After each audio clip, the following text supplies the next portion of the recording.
Hello everyone, welcome to my channel AKG FunCam. इससे पिछले video में हमने क्वांटम नंबर्स और शेप्स ऑफ ऑर्बिटल्स के बारे में पढ़ा था। अगेन मैं उसका लिंक आपको आई सेक्शन में दे रहा हूं, आप उसको रिपीट करना चाहते हैं तो दोबारा देख सकते हैं। आज की इस वीडियो में हम लास्ट टॉपिक जो हमारा इस चैप्टर का वो डिस्कस करेंगे। इंटरेस्टिंग टॉपिक है जिसका नाम है इलेक्ट्रॉनिक कॉन्फ़िगरेशन। ये क्या होता है? अभी तक हमने पढ़ा कि ऑर्बिटल्स क्या होते हैं, उनकी शेप क्या होती है, लेकिन जो हमारा मेन मकसद है इन टॉपिक्स को पढ़ने के पीछे वो है फिलिंग ऑफ इलेक्ट्रॉन। इलेक्ट्रॉन्स की फिलिंग करना किसी भी एटम के अंदर। इलेक्ट्रॉनिक कॉन्फ़िगरेशन यही हमारा टॉपिक है जो हमें कहता है कि हम कैसे इलेक्ट्रॉन्स को किसी एटम के अंदर फिल कर सकते हैं। Filling of electrons in orbitals in an atom is basically its electronic configuration. इस टॉपिक को समझने के लिए या फिलिंग ऑफ इलेक्ट्रॉन करने के लिए हमें कुछ प्रिंसिपल्स पढ़ने पड़ेंगे, कुछ रूल्स पढ़ने पड़ेंगे, जिनके आधार पर हम फर्दर फिलिंग करेंगे। उसी रो में जो हमारा सबसे पहला प्रिंसिपल है दैट इज अफबाउ प्रिंसिपल।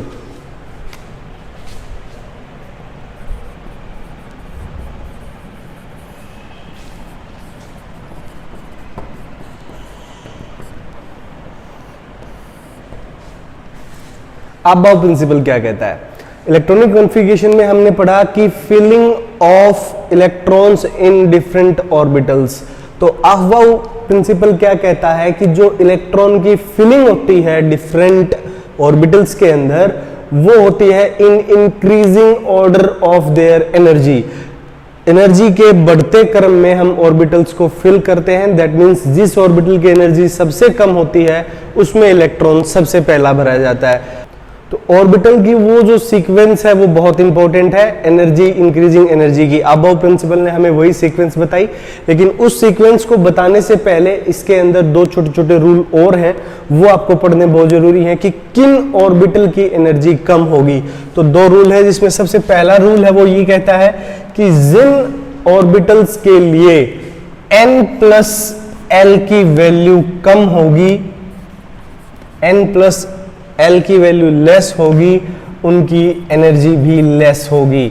इसको एक एग्जांपल से समझें, आपको अच्छे से समझ में आएगा कि n+l की वैल्यू हमें बताती है कि किस ऑर्बिटल की एनर्जी कम होगी। एग्जांपल से समझिए कैसे। मान लीजिए हमारे पास दो ऑर्बिटल हैं, एक है हमारे पास 4s और एक है हमारे पास 3d। ये दो ऑर्बिटल हैं। अब इनके लिए n+l की वैल्यू देखते हैं। 4s की बात करें तो n की वैल्यू इसमें है हमारे पास 4 और s के लिए जो l की वैल्यू है वो रहेगी हमारी 0।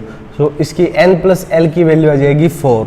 In the same way for 3d n is 3 और d के लिए जो l की वैल्यू होती है दैट इज 2 और हमारी जो टोटल n+l की वैल्यू आएगी वो आएगी 5।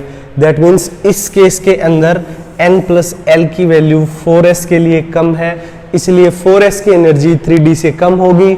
इसलिए 4s जब हम फिलिंग ऑफ इलेक्ट्रॉन करेंगे तो 4s 3d से पहले भरा जाएगा। एक रूल तो है ये। और जो दूसरा रूल है, the second rule is if n+l value is same for two orbitals. n+l value अगर सेम है दो ऑर्बिटल के लिए तो इस केस में हम क्या करेंगे? तो इस केस में हम देखेंगे कि अगर कोई दो ऑर्बिटल हैं जिनमें n+l की वैल्यू सेम है, तो जिसमें n की वैल्यू कम होगी उसकी एनर्जी कम मानी जाएगी। Lesser the value of n laser will be it's energy. Example से समझिए, अगर हम बात करें, एक एग्जांपल है 3p और 4s का।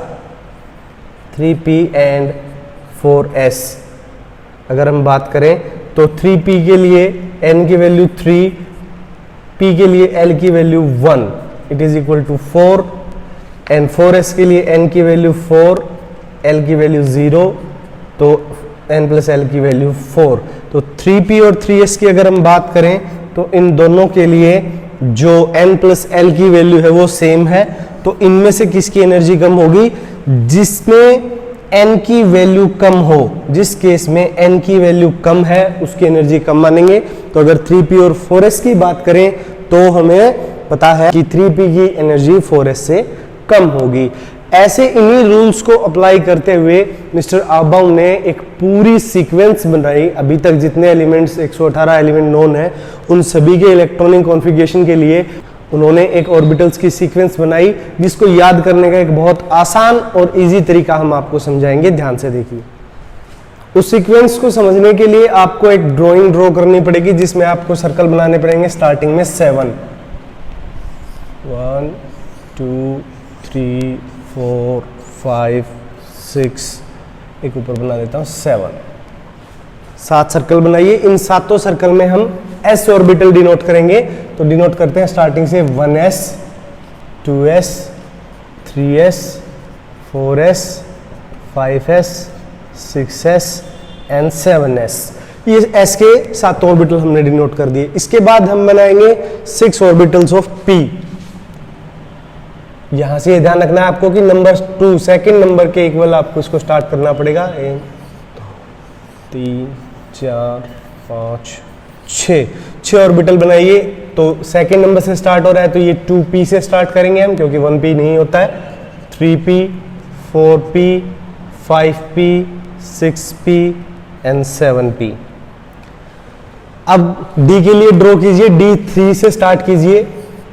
3d 4d 5d 6d। d के अभी तक 4 ऑर्बिटल ही नोन है। उसके बाद ड्रॉ कीजिए f के लिए।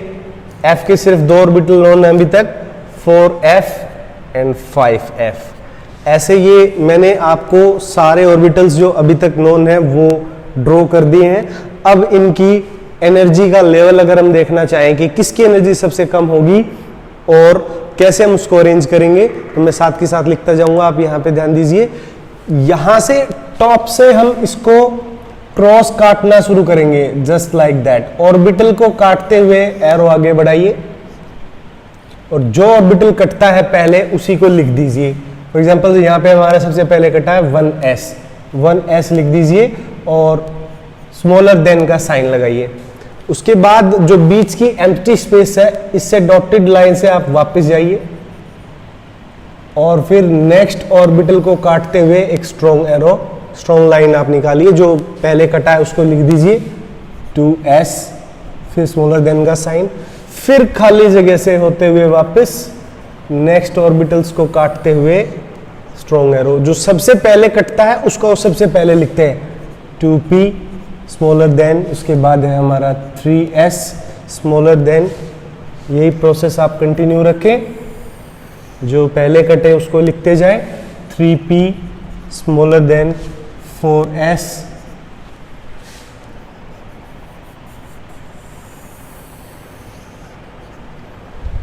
3d smaller than 4p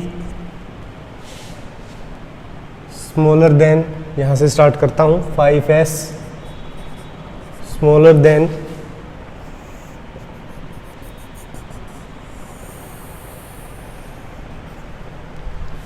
4d smaller than 5p smaller than 6s smaller than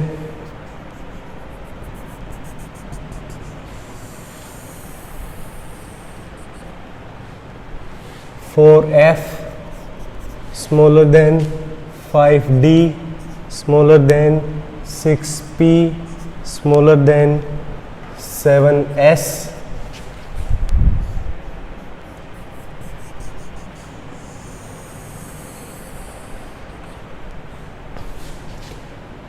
5f smaller than 6d smaller than 7p। ये हमारा proper increasing order of energy है सभी ऑर्बिटल्स के लिए जो अभी तक नोन है, और जितने भी ऑर्बिटल्स हमारे नोन है वो हमने आपको ड्रॉ कर दिए हैं। तो ये अबाव प्रिंसिपल है। इस अबाव प्रिंसिपल की जो सबसे इंपॉर्टेंट चीज है वो ये सीक्वेंस है कि इस सीक्वेंस के अकॉर्डिंग हमें पता लगना चाहिए कि कौन सा ऑर्बिटल हम सबसे पहले फिल करेंगे। जब हम इलेक्ट्रॉन फिल करना स्टार्ट करते हैं तो सबसे पहला इलेक्ट्रॉन हम 1s में डालते हैं, फिर 2s में, फिर 2p में, फिर 3s में। ऐसे इंक्रीजिंग ऑर्डर ऑफ एनर्जी है ये। इसको आप बड़े ध्यान से ड्रॉ करना भी सीखें और इसको नोट करें। This is our first rule, that is aufbau principle. Next जो हमारा प्रिंसिपल है that is Pauli exclusion principal.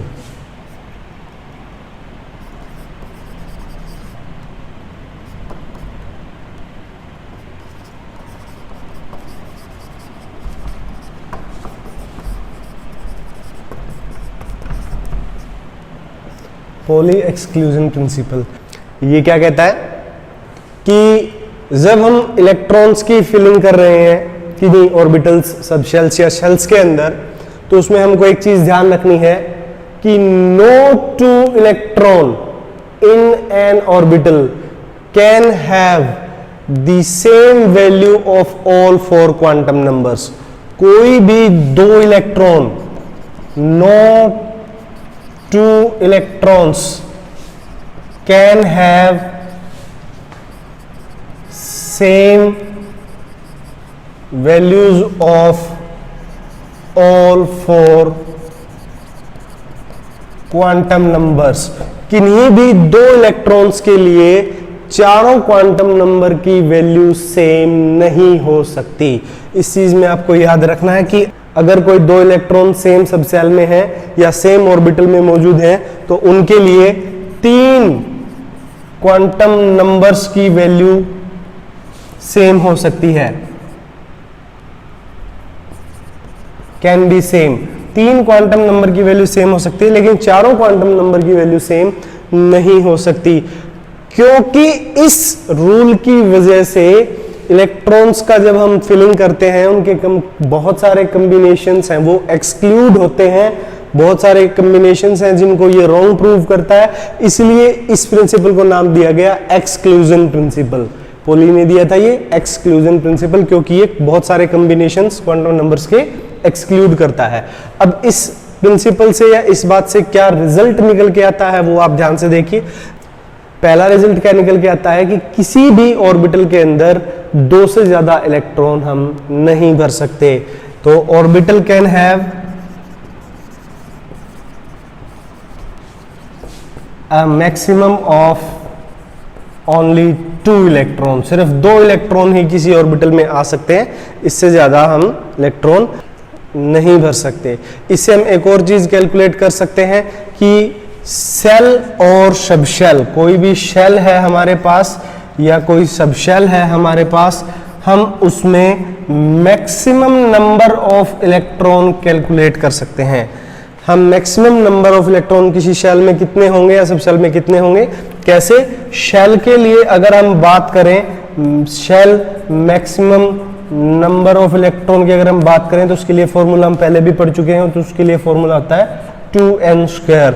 और अगर हम बात करें सबशेल की अगर मैक्सिमम नंबर ऑफ इलेक्ट्रॉन हम निकालना चाहें तो उसके लिए फॉर्मूला होता है 2 × 2l+1। तो इन दोनों फॉर्मूलाज के साथ हम किसी भी शेल में मौजूद नंबर ऑफ इलेक्ट्रॉन निकाल सकते हैं। पहले में हमने पढ़ा प्रिंसिपल में कि कैसे इंक्रीजिंग ऑर्डर ऑफ एनर्जी में हमने ऑर्बिटल्स को भरना है। दूसरे प्रिंसिपल की जो सबसे मेन बात हमारे पास निकल के आई कि किसी ऑर्बिटल में मैक्सिमम दो से ज्यादा इलेक्ट्रॉन नहीं आ सकते और किसी भी शेल या सब शेल में कितने इलेक्ट्रॉन आ सकते हैं।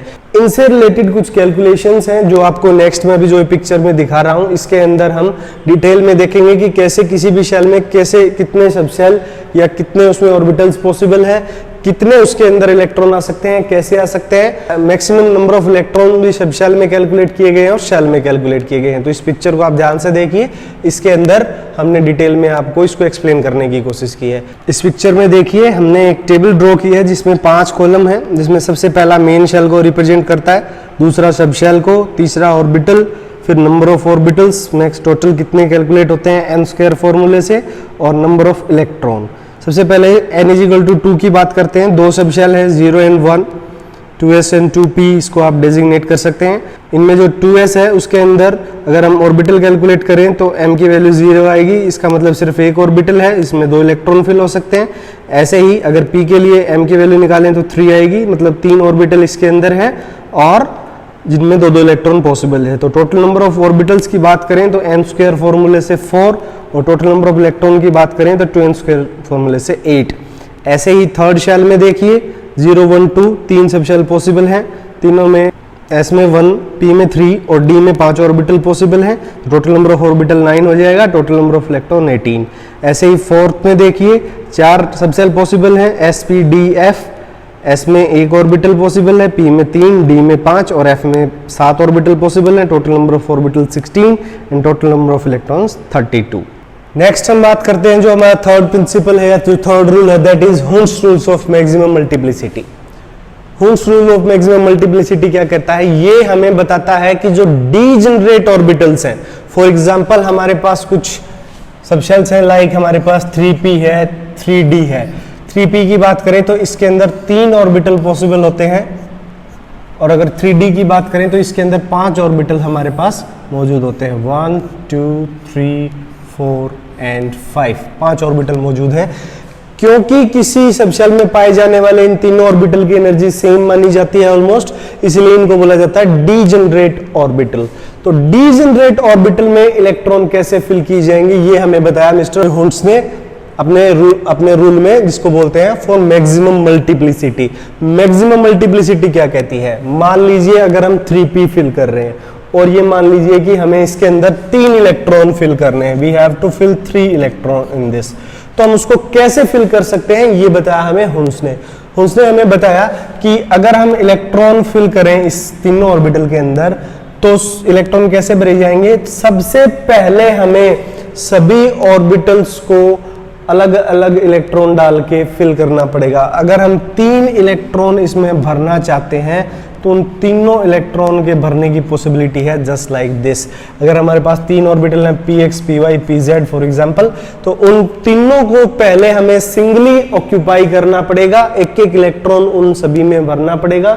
सेम डायरेक्शन होनी चाहिए। इसको आप क्लॉकवाइज या एंटी क्लॉकवाइज कैसे भी कर सकते हैं, लेकिन आप जब तक कोई ऑर्बिटल खाली है उससे पहले आप पेयरिंग स्टार्ट नहीं कर सकते, ये कहा हुन्स ने। क्यों? क्योंकि इलेक्ट्रॉन्स के अंदर सेम चार्ज होता है, ये एक दूसरे को रिपेल करते हैं।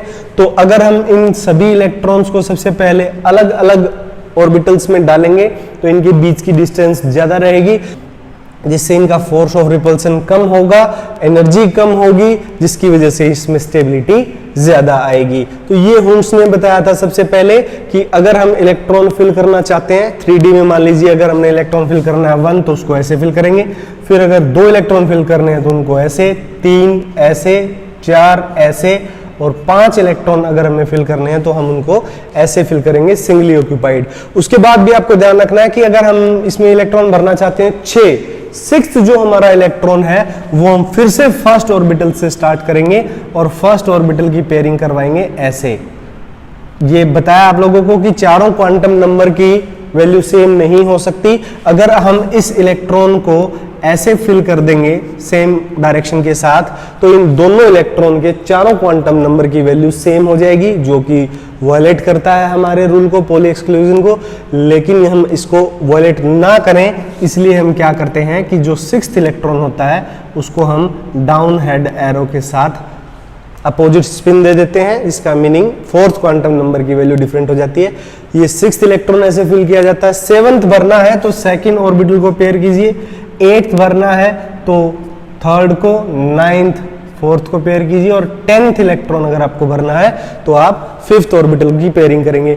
अब आपको ये नंबरिंग ऑफ इलेक्ट्रॉन भी याद रखनी होती है कि D में अगर फर्स्ट इलेक्ट्रॉन की बात करें तो ये हमारा D का फर्स्ट इलेक्ट्रॉन है, ये हमारा D का 2nd इलेक्ट्रॉन है, this is 3rd, this is 4th, this is 5th, then this electron is 6th one, this one is 7, this one is 8th, this one is 9th, and this electron is electron number 10 in d orbital। ऐसे ही p में तीनों को singly occupied, 4th भरेंगे पहले में, 5th दूसरे में और 6th तीसरे में। तो ये नंबरिंग भी आपको याद रखनी है क्योंकि आगे जो आप क्वेश्चन सॉल्व करोगे उसमें इन नंबरिंग का पता होना आपको जरूरी होगा, तो इसको आप ऐसे ध्यान रख सकते हैं। ये हमारा थर्ड प्रिंसिपल है, Hund's rules of maximum multiplicity.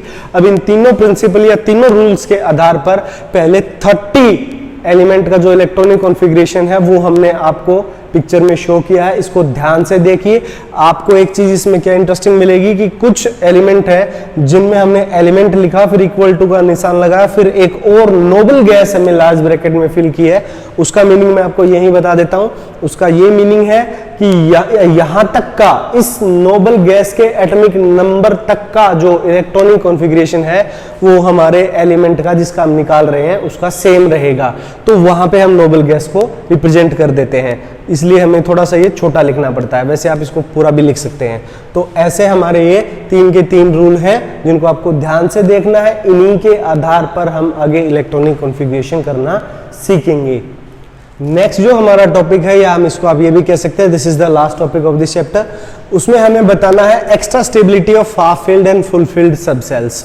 इससे क्या समझ में आता है कि अगर कोई सब शेल हमारी मान लीजिए 3p या 3d हमारे पास मौजूद है और वो हाफ फिल्ड है, मान लीजिए 3p में हमारे पास 3 इलेक्ट्रॉन है, या फुल फिल्ड है या उसमें 6 इलेक्ट्रॉन है, तो उसकी स्टेबिलिटी बाकियों से ज्यादा मानी जाती है। वो कैसे मानी जाती है उसके कुछ एग्जाम्पल, हम 2 एग्जाम्पल देखेंगे और फिर उसका रीजन आपको बताएंगे।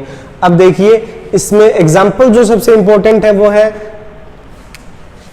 Element with atomic number 24, that is chromium and copper with atomic number 29। अगर हम इनके इलेक्ट्रॉनिक कॉन्फ़िगरेशन को देखेंगे तो देखिए, क्रोमियम की बात करें तो इलेक्ट्रॉनिक कॉन्फ़िगरेशन है 1s2 2s2। ये लिखने का तरीका भी आप समझे, आप इलेक्ट्रॉनिक कॉन्फ़िगरेशन कैसे लिखेंगे। ये कोमा आप बीच में लगा सकते हो। आपने पहले देखा था कि जो हमने सीक्वेंस देखी थी उसमें हमने स्मॉलर देन का साइन लगाया था, लेकिन ये अंडरस्टूड होता है इसलिए आप कोमा लगा सकते हो।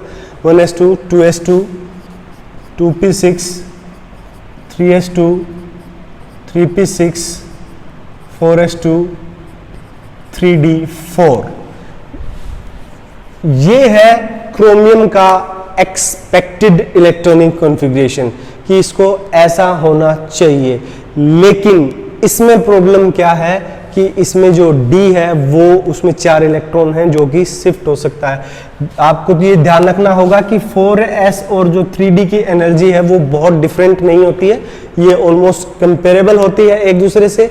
तो इसमें शिफ्टिंग ऑफ इलेक्ट्रॉन हो जाती है और जो इसका एक्चुअल, दिस इज एक्सपेक्टेड, और जो इसका एक्चुअल इलेक्ट्रॉनिक कॉन्फ़िगरेशन है वो ये है 1s2 2s2 2p6 3s2 3p6 4s1 3d5। ये इसका एक्चुअल इलेक्ट्रॉनिक कॉन्फ़िगरेशन है। रीजन मैं आपको यहां साथ के साथ बता देता हूं। 2 रीजन आपको ध्यान रखने हैं। एक फर्स्ट रीजन है वो है सिमिट्री। अगर एक इलेक्ट्रॉन S से जंप करके D में चला जाता है तो D के जो इलेक्ट्रॉन है, D के जो ऑर्बिटल है वो हाफ फील्ड हो जाएंगे। S भी हाफ फील्ड है, D भी हाफ फील्ड हो जाएगा, जिसकी वजह से इसके इलेक्ट्रॉनिक कॉन्फ़िगरेशन में सिमिट्री आ जाएगी और उसकी वजह से ये एलिमेंट स्टेबल हो जाएगा। इसीलिए this one is more stable. So 2 point आपको याद रखने हैं यहां पे। पहला रखना है सिमिट्री, और दूसरा जो पॉइंट है वो भी बहुत इंपॉर्टेंट है, दैट इज एक्सचेंज एनर्जी।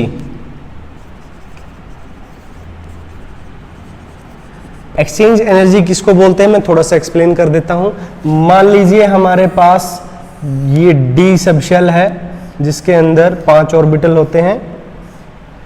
तो पहले वाले कॉन्फ़िगरेशन में इसके पास 4 इलेक्ट्रॉन हैं, ये वाला कॉन्फ़िगरेशन है। तो ये इलेक्ट्रॉन अपनी पोजीशन एक्सचेंज कर सकते हैं। उस पोजीशन को एक्सचेंज करते हैं तो कुछ एनर्जी लिबरेट होती है। एनर्जी लिबरेट होने का मतलब है कि एनर्जी कम हो रही है, जिसकी वजह से एलिमेंट स्टेबल हो जाता है। तो जिस सबशेल में जितनी ज्यादा एक्सचेंज पॉसिबल है उतना ही वो ज्यादा स्टेबल होगा। इस वाले में फर्स्ट इलेक्ट्रॉन की 3 एक्सचेंज पॉसिबल है। सेकंड इलेक्ट्रॉन की अगर आप बात करोगे तो सेकंड इलेक्ट्रॉन की सिर्फ 2 एक्सचेंज पॉसिबल हैं, ये इससे और इससे एक्सचेंज कर सकता है। और जो थर्ड वाला इलेक्ट्रॉन है उसकी सिर्फ 1 एक्सचेंज पॉसिबल है। तो अगर हम टोटल एक्सचेंज की बात करें तो फर्स्ट इलेक्ट्रॉन की 3, सेकंड की 2 और थर्ड की 1 एक्सचेंज पॉसिबल है। तो टोटल नंबर ऑफ एक्सचेंज होगी 6। अगर 3D4 की बात करें। लेकिन अगर हम बात करेंगे 3D5 की,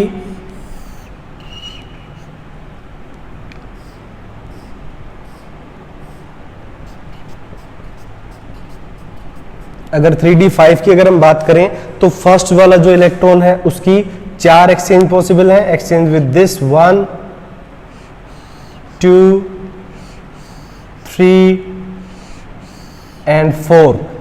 फर्स्ट वाले इलेक्ट्रॉन की 4 एक्सचेंज पॉसिबल है। सेकंड वाले इलेक्ट्रॉन की 1 2 3 एक्सचेंज पॉसिबल है। थर्ड वाले की 1 2 and fourth one is 1। Fourth वाले की एक एक्सचेंज पॉसिबल है। तो 4 3 7 2 9 1 10। अगर हम बात करें 3D4 की तो इसकी सिर्फ 6 एक्सचेंज पॉसिबल है, जबकि 3D5 में 10 एक्सचेंज पॉसिबल है। तो ये सेकंड रीजन है इस वाले इलेक्ट्रॉनिक कॉन्फ़िगरेशन के होने का। तो मैंने आपको क्या एक्सप्लेन किया कि क्रोमियम 24 के अंदर जो एक्सपेक्टेड इलेक्ट्रॉनिक कॉन्फ़िगरेशन है वो 4s2 3d4 है, जबकि जो ओरिजिनल इलेक्ट्रॉनिक कॉन्फ़िगरेशन है वो 4s1 और 3d5 होता है। वो क्यों होता है? उसके दो रीजन है, एक सिमेट्री और दूसरा है एक्सचेंज एनर्जी। सिमेट्री में आपको एक्सप्लेन कर चुका हूं, एक्सचेंज एनर्जी दोबारा से बता देता हूं। इलेक्ट्रॉन अपनी पोजीशन एक्सचेंज करते हैं, तो जिस सबशेल में जितनी ज्यादा एक्सचेंज पॉसिबल होंगी वो उतना ही ज्यादा स्टेबल होगा। तो 3d4 की बजाय 3d5 में एक्सचेंज ज्यादा पॉसिबल है, इसलिए जो 3d5 वाला कॉन्फ़िगरेशन है वही एक्चुअल कॉन्फ़िगरेशन माना जाता है। इन द सेम वे जो नेक्स्ट एग्जांपल है कॉपर का, वो भी आप एक्सप्लेन कर सकते हैं। कॉपर जो होता है उसका इलेक्ट्रॉनिक कॉन्फ़िगरेशन होता है 29, उसका इलेक्ट्रॉनिक कॉन्फ़िगरेशन है 29। उसमें 4s2 3d4 की जगह होता है 3d9 और 4s 3d5 की जगह होता है 3d10। अगर हम कॉपर की बात करें तो ये पॉसिबल है। यही सेम दोनों फैक्टर इसमें भी एप्लीकेबल हैं, सिर्फ इसमें हमारे यहाँ पे जो इलेक्ट्रॉन है वो 9 इलेक्ट्रॉन्स हो जाएंगे और जो लास्ट वाला है उसके अंदर हमारे पास 10 इलेक्ट्रॉन हो जाएंगे। बाकी दोनों एग्जाम्पल सेम है। तो ये दो एग्जाम्पल हैं क्रोमियम एंड कॉपर के, बहुत ही इंपॉर्टेंट एग्जाम्पल हैं। इसके बाद एक छोटा सा टॉपिक हम और देखते हैं, इसी से जुड़ा हुआ एक छोटा सा पॉइंट लास्ट में और बचता है जो बहुत इंपॉर्टेंट है। वो क्या है कि इलेक्ट्रॉनिक कॉन्फ़िगरेशन, इसी लिख रहा हूं मैं, electronic configuration of ions. Electronic configuration of ion का कैसे होता है ये बहुत इंपॉर्टेंट है, क्योंकि आपको मोस्टली इसी से टैकल करना पड़ता है। आगे के जितने क्वेश्चंस भी आप सॉल्व करोगे तो इसमें आपको 4 चीजें सबसे पहले पढ़नी है। वो सबसे पहली जो चीज है वो है ग्राउंड स्टेट। किसी भी इलेक्ट्रॉन की ग्राउंड स्टेट क्या होती है? अगर कोई इलेक्ट्रॉन विदाउट गेनिंग और लूजिंग एनी एनर्जी अपनी ओरिजिनल पोजीशन के ऊपर मौजूद है तो वो उसकी ग्राउंड स्टेट कहलाती है। नॉर्मली जो किसी अपनी ओरिजिनल सेल के अंदर अगर कोई इलेक्ट्रॉन मौजूद है तो उसकी ग्राउंड स्टेट है। इसके बाद जो दूसरी होती है वो होती है एक्साइटेड स्टेट। ये क्या होती है एक्साइटेड स्टेट? अगर हम किसी इलेक्ट्रॉन को कुछ एनर्जी सप्लाई करते हैं तो वो अपनी ओरिजिनल सेल से वो एनर्जी गेन करके नेक्स्ट लेवल में या नेक्स्ट सेल में जंप कर जाता है, नेक्स्ट सब सेल में जंप कर जाता है। तो वो जो नेक्स्ट सब सेल में पहुंच गया वो उसकी एक्साइटेड स्टेट होती है। इसके बाद एक आपको याद रखना है पैरामैग्नेटिक। पैरामैग्नेटिक सब्सटेंस होते हैं, वे क्या होते हैं? ये वो सब्सटेंस होते हैं जो एक्सटर्नल मैग्नेटिक फील्ड में अट्रैक्ट होते हैं। इनके होने के लिए कंडीशन है किसी सब्सटेंस कोई पैरामैग्नेटिक कब होगा? उसके अंदर अनपेयर्ड इलेक्ट्रॉन होने चाहिए। अनपेयर्ड इलेक्ट्रॉन अगर किसी सब्सटेंस में है तो वो पैरामैग्नेटिक होगा। और एक होता है डायामैग्नेटिक। डायामैग्नेटिक सब्सटेंस कौन सा होता है? जो एक्सटर्नल मैग्नेटिक फील्ड में रिपेल होता है। जो सब्सटेंस एक्सटर्नल मैग्नेटिक फील्ड से रिपेल हो वो डायमैग्नेटिक कहलाता है। इसकी कंडीशन क्या है? All electron must be paired. Paired electron होने चाहिए सारे, अनपेयर्ड इलेक्ट्रॉन, सिंगल इलेक्ट्रॉन इसमें कोई भी नहीं होगा। तो इलेक्ट्रॉनिक कॉन्फ़िगरेशन ऑफ आयन को समझने से पहले आपको ये चारों पॉइंट समझने पड़ेंगे। जो पैरामैग्नेटिक करैक्टर होता है किसी सब्सटेंस का, वो एक्सप्रेस किया जाता है in the form of magnetic moment.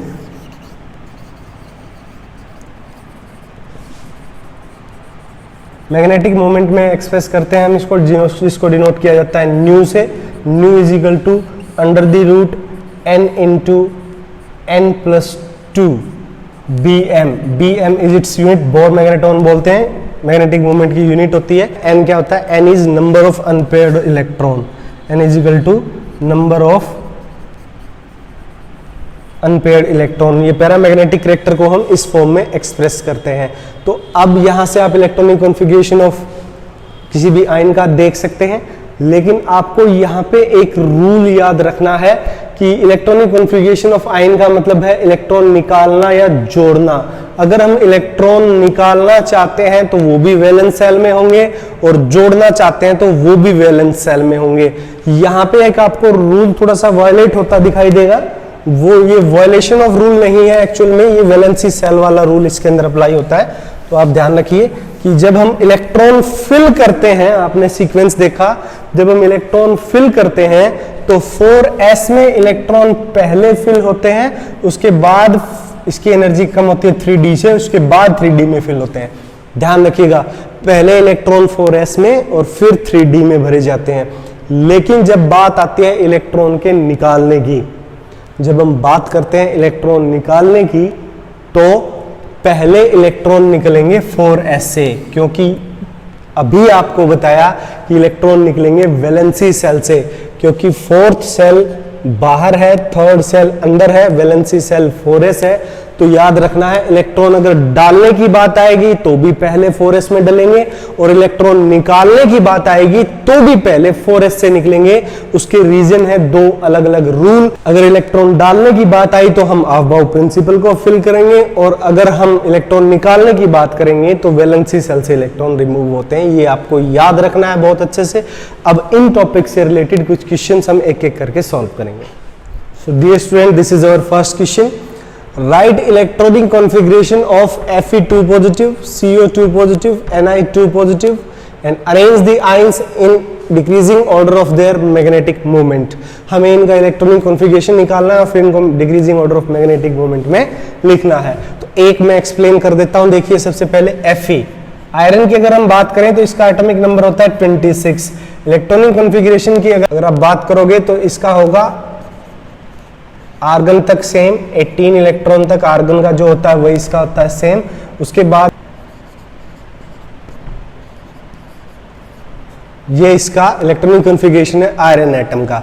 अगर आप इसकी वैलेंसी सेल की वो दिखाना चाहोगे तो 4s2 ऐसे, और ये 3d6, 1 2 3 4 5, 1 2 3 4 5 एंड ये 6th, ये इसका इलेक्ट्रॉनिक कॉन्फ़िगरेशन होता है। लेकिन अगर हम बात करें Fe2 पॉजिटिव, Fe2 पॉजिटिव की अगर आप बात करें तो अब इसके अंदर इलेक्ट्रॉन रह गए हैं 24। दैट मीन्स हमने 2 इलेक्ट्रॉन इसमें से निकाल दिए हैं। तो हमें जो इलेक्ट्रॉनिक कॉन्फ़िगरेशन करना पड़ेगा वो 24 के अकॉर्डिंग करना पड़ेगा। जो हमारा इलेक्ट्रॉनिक कॉन्फ़िगरेशन हो जाएगा आर्गन 18, और जैसा कि आपको बताया गया है कि इलेक्ट्रॉन कहां से निकलेंगे? वैलेंसी सेल से।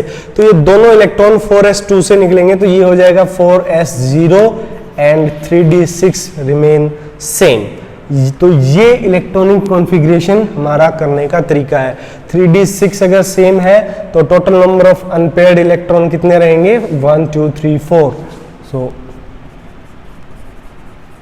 Unpaired electron is equal to 4 iron के अंदर। इसी तरीके से आप तीनों का निकाल सकते हो, कोबाल्ट का भी, निकिल का भी। फर्क सिर्फ कितना आएगा अगर आप CO2 पॉजिटिव की बात करेंगे, कोबाल्ट जिसका एटॉमिक नंबर होता है 27 लेकिन इलेक्ट्रॉन 25 होंगे, तो इसका इलेक्ट्रॉनिक कॉन्फ़िगरेशन होगा वो Ar18 3d7 होगा, जिसको आप ऐसे रिप्रेजेंट कर सकते हैं।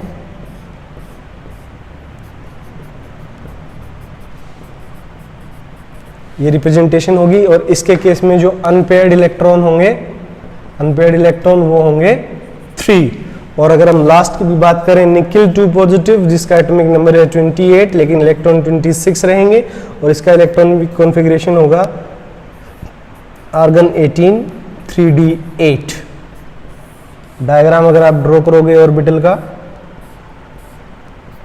1 2 3 4 5 6 7 8 अनपेयर्ड इलेक्ट्रॉन की अगर आप बात करोगे तो अनपेयर्ड इलेक्ट्रॉन होंगे 2। सो ये इलेक्ट्रॉन्स के फिलिंग है किसमें, आयंस के केस में। आपको याद रखना है कि कैसे ओरिजिनल जो एटम है उसका इलेक्ट्रॉनिक कॉन्फ़िगरेशन होगा और फिर जब आयन का करेंगे तो कहाँ पे इलेक्ट्रॉन निकालने हैं या कहाँ ऐड करने। ऐड करने होंगे तो 3d6 में ऐड होंगे, निकालने होंगे तो जो वैलेंसी सेल है उससे निकलेंगे। अब जो इसका सेकंड पार्ट है, arrange the ions in decreasing order of their magnetic moment, तो जिसके अंदर अनपेयर्ड इलेक्ट्रॉन ज्यादा है उसकी मैग्नेटिक मोमेंट ज्यादा होगी। तो अगर इनको आप अरेंज करना चाहें तो आप इनको कर सकते हैं Fe2 पॉजिटिव की मैग्नेटिक मोमेंट ज्यादा होगी, फिर CO2 पॉजिटिव और फिर Ni2 पॉजिटिव। आयरन की मैग्नेटिक मोमेंट सबसे ज्यादा बिकॉज अनपेयर्ड इलेक्ट्रॉन ज्यादा, कोबाल्ट की उससे कम और फिर सबसे कम निकिल की। So this is about this question. ये एक इंटरेस्टिंग क्वेश्चन है, ध्यान से देखिए। Deduce the possible value of all the 4 quantum numbers for 19th electron of chromium जिसका एटॉमिक नंबर है 24, 21st electron of scandium and p electron of nitrogen. इनके atomic number साथ में दिए गए हैं। अब इनका जनरल इलेक्ट्रॉनिक कॉन्फ़िगरेशन देखिए फिर आपको समझ में आएगा। सबसे पहले हम बात करते हैं क्रोमियम, एटॉमिक नंबर 24। अब इसका इलेक्ट्रॉनिक कॉन्फ़िगरेशन करते टाइम आपको इलेक्ट्रॉन की नंबरिंग याद होनी चाहिए, कौन सा इलेक्ट्रॉन कौन सा है। 1s2, 2s2, 2p6, 3s2, 3p6, 4s1, 3d5। ये इसका इलेक्ट्रॉनिक कॉन्फ़िगरेशन है। अगर आप इलेक्ट्रॉन नंबर 19 की बात करें तो काउंट कीजिए 2 4 10 12 6 18 और 1 19। This one is electron number 19। Chromium के केस में इलेक्ट्रॉन नंबर 19 ये है। इसकी बेटर अंडरस्टैंडिंग के लिए आप साथ की साथ ये बॉक्स वाले डायग्राम भी ड्रॉ कर लेंगे तो आपको काउंटिंग में आसानी होगी। आप कर सकते हैं, मैं इसको सीधा करने की कोशिश कर रहा हूँ। 4s1 देखिए, अब इसके लिए चारों क्वांटम नंबर्स की वैल्यू दिखाई हमारे पास। ये आ गया 19th इलेक्ट्रॉन। 19th इलेक्ट्रॉन के चारों क्वांटम नंबर की बात करें तो n की वैल्यू है हमारे पास 4। अगर हम बात करें l की वैल्यू की तो l के लिए सबशेल है s, तो जिसके लिए वैल्यू रहेगी हमारी 0। m की अगर हम बात करेंगे तो l अगर 0 है तो m भी रहेगा 0 और एक इलेक्ट्रॉन है तो उसके लिए s की वैल्यू होगी +12। These are all 4 quantum numbers of electron number 19 in case of chromium. ये चारों क्वांटम नंबर्स की वैल्यू है। अगर हम बात करें नेक्स्ट स्कैंडियम, 21 एटॉमिक नंबर है। इलेक्ट्रॉनिक कॉन्फ़िगरेशन देखिए 1s2, 2s2, 2p6, 3s2, 3p6, 4s2, 3d1। ये इलेक्ट्रॉनिक कॉन्फ़िगरेशन है हमारा स्कैंडियम का, जिसमें अगर आप बात करें इलेक्ट्रॉन की तो ये हमारा है इलेक्ट्रॉन नंबर 21। इसके लिए क्वांटम नंबर देखिए n = 3।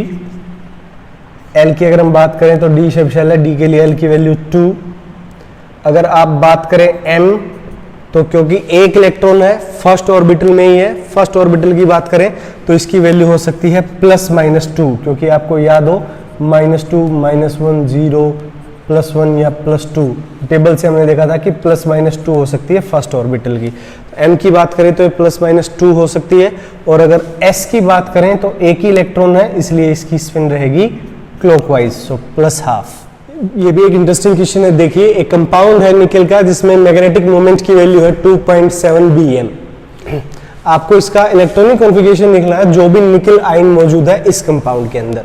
तो इसके लिए फॉर्मूला आपको बताया गया था ν = √n × n+2। इसमें अगर आप ν की वैल्यू रखेंगे 2.79 √n × n+2 और इसको अगर आप सॉल्व करोगे तो n की वैल्यू निकल के आएगी 2। n आपका 2 निकल के आएगा। दैट मीन्स निकिल का जो भी आयन है उसके अंदर 2 अनपेयर्ड इलेक्ट्रॉन है। जब आप निकल का इलेक्ट्रॉनिक कॉन्फ़िगरेशन करोगे और उसके अंदर 2 अनपेड इलेक्ट्रॉन निकालोगे तो आपको पता चलेगा कि Ni2 पॉजिटिव जो आयन है उसका अगर हम इलेक्ट्रॉनिक कॉन्फ़िगरेशन करते हैं, आयन का अगर आप करोगे तो 3d8 ये इलेक्ट्रॉनिक कॉन्फ़िगरेशन निकल के आएगा जिसके अंदर 2 अनपेड इलेक्ट्रॉन मौजूद हैं। तो इस प्रकार आप इलेक्ट्रॉनिक कॉन्फ़िगरेशन से मैग्नेटिक मोमेंट या मैग्नेटिक मोमेंट से इलेक्ट्रॉनिक कॉन्फ़िगरेशन भी निकाल सकते हैं। देखिए इंटरेस्टिंग क्वेश्चन है, आपको 4 इलेक्ट्रॉनिक कॉन्फ़िगरेशन दिए गए हैं, आपको उन चारों को देख के बताना है कि कौन से एलिमेंट के लिए वो इलेक्ट्रॉनिक कॉन्फ़िगरेशन है और उसकी स्टेट कौन सी है, whether it is in ground state और इन एक्साइटेड स्टेट। फर्स्ट से स्टार्ट करते हैं। पहले टोटल नंबर ऑफ इलेक्ट्रॉन देखिए 2 3 4, टोटल 4 इलेक्ट्रॉन है तो एटॉमिक नंबर 4 होना चाहिए। अगर 4 एटॉमिक नंबर है तो हमारे पास एलिमेंट कौन सा है, बेरिलियम। बेरिलियम एटम हो गया। अब इस इलेक्ट्रॉनिक कॉन्फ़िगरेशन को ध्यान से देखिए। ग्राउंड स्टेट की बात करें तो एक रूल होता है कि अगर पिछली सबशेल या शेल खाली है तो उससे नेक्स्ट सेल के अंदर इलेक्ट्रॉन नहीं जाएगा, नेक्स्ट सबशेल में या सेल में इलेक्ट्रॉन नहीं जाएगा। तो अगर 2s1 दैट मीन्स इसमें सिर्फ एक इलेक्ट्रॉन आया, एक इलेक्ट्रॉन इसमें और आ सकता था, तो आ सकता था तो ये इलेक्ट्रॉन यहां पे क्यों गया, दैट मीन्स ये रिप्रेजेंट करता है एक्साइटेड स्टेट को। क्योंकि अगर हम ग्राउंड स्टेट की बात करें तो ये इलेक्ट्रॉनिक कॉन्फ़िगरेशन होना चाहिए था 1s2 2s2, ये ग्राउंड स्टेट का इलेक्ट्रॉनिक कॉन्फ़िगरेशन है। अगर ये इलेक्ट्रॉनिक कॉन्फ़िगरेशन है इसका मतलब ये एक्साइटेड स्टेट में है। इसके बाद अगर नेक्स्ट अगर हम बात करें तो 2 4 5 इलेक्ट्रॉन है तो एलिमेंट है बोरॉन, क्योंकि पिछली सारी सबशेल्स फुल भरी हुई है और लास्ट सबशेल में भी 5वां इलेक्ट्रॉन गया हुआ है तो ये इसकी ग्राउंड स्टेट है।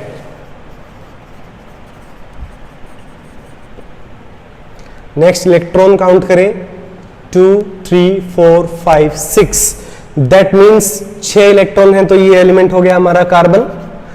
अब फिर वही बात कार्बन के केस में देखिए 2s में इलेक्ट्रॉन के भरने की जगह है, उसके बावजूद भी इलेक्ट्रॉन आगे 2p में गए हुए हैं। कैसे, अगर आप इसकी ग्राउंड स्टेट की अगर हम बात करें तो इसका इलेक्ट्रॉनिक कॉन्फ़िगरेशन होना चाहिए 1s2 2s2 2p2, ये इसका ग्राउंड स्टेट है। लेकिन आप यहां देखिए इसका इलेक्ट्रॉनिक कॉन्फ़िगरेशन है 1s2 2s1 2p3, that means एक इलेक्ट्रॉन s में से एक्साइट होके p में पहुंचा हुआ है, तो ये इलेक्ट्रॉनिक कॉन्फ़िगरेशन है, इसलिए ये स्टेट है इसकी excited state. Same with the fourth one, electron count कीजिए 2 4 10 12 और 4 16 इलेक्ट्रॉन है तो एलिमेंट है हमारा सल्फर,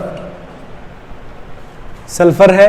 फिर देखिए again 3s2 3px1 3py1 3pz1, तीनों में एक एक इलेक्ट्रॉन है, एक एक इलेक्ट्रॉन में और भी आ सकता था लेकिन एक इलेक्ट्रॉन आगे 3d1 में पहुंचा हुआ है।